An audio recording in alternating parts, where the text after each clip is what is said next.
Good morning, everyone. Today's Monday, May 14th, and I wanted to give you a quick update on the Holy Family School garden because the lighting is good and it's quiet out here for once this morning.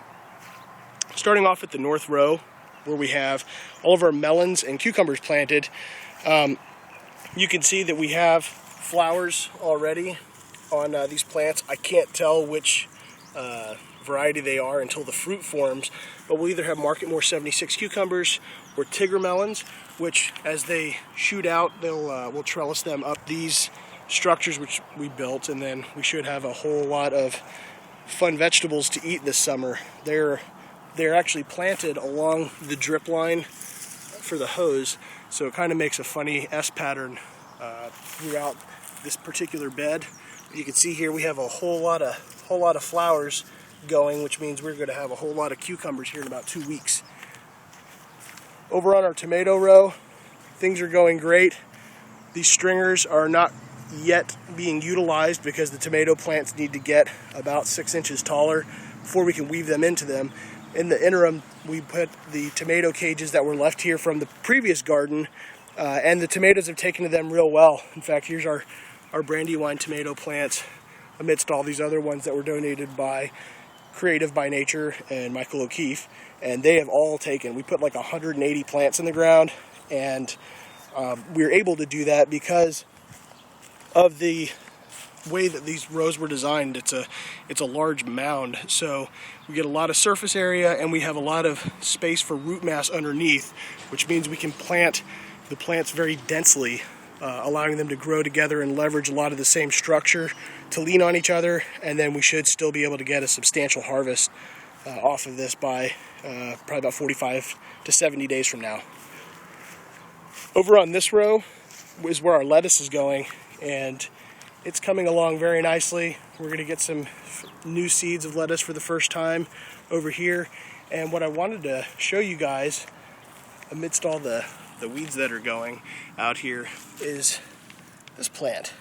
And it doesn't seem like much now, but this tiny little sprout is Mizuno, which is that Japanese arugula that we had growing out here. And this is a plant that was put in here from a seed that we harvested this past winter.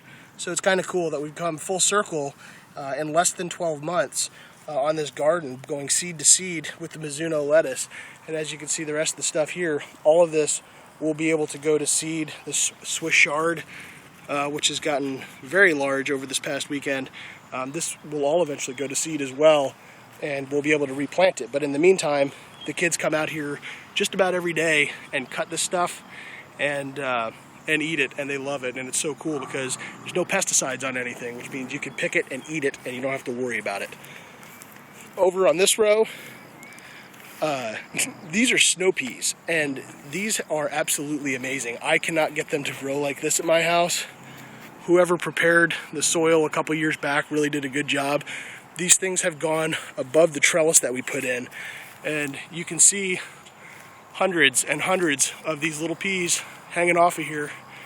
Some of the kids ate these for the first time. They did not know what a snow pea was. I thought it was kind of funny because they ate it like an ear of corn, and that was kind of cute. There's a little ladybug. We have a lot of these in the garden. They eat the aphids and they pollinate the plants, so it's good healthy balance of bugs and wildlife here. Over in the rows of the bush beans, these get worked over about 3 times a week by the kids, and they just keep on giving off. It is really cool to be able to come out here and pick these, and they're very, very tasty. This row is our acorn squash, which is coming along nicely. I'm looking forward to this actually should start going to fruit and taking shape here. In fact, that should be one right there here in the next week. And I've got some of these growing at my house, and they're very pretty looking, and they're also delicious. So it'll be nice in about 60 days. We'll have ripe acorn squash right as summer hits. Over on this row, we have peppers. All these pepper plants, which much like the cucumbers and melons, were planted along the drip line. So they kind of take on a sine wave shape, I guess, throughout here. Peppers grow very fast in short spurts, so they'll be really small like this for seemingly weeks, and then suddenly they'll be 3 feet tall with blossoms on them, and that should happen here the next week or two.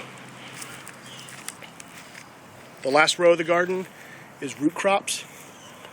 One of the most notable things here are these pretty white flowers, and nobody knows this, but these are radish flowers. This is a radish that has gone to seed. You'll notice, if you've been watching my other videos, this produces seed pods. A lot of the plants that we have here do. They're all in the same family of plants, but in here are little tiny pellets of seeds, and as soon as this thing turns brown and wilts, we can cut it, take those seeds out and dry them, or actually dry it first, and then take the seeds out and replant them, and like the lettuce, we'll be able to sustain this garden off of what we harvest from it. We have a lot of carrots in here. These atomic red carrots, when you pull them out as baby carrots, they're white, but they do turn red. And there are these things here. They're very small, but these will probably get another foot of plant mass on the top before they'll be ready to be pulled and eaten. So that's everything we've got going on here. Stay tuned for another update, and I hope you enjoy this.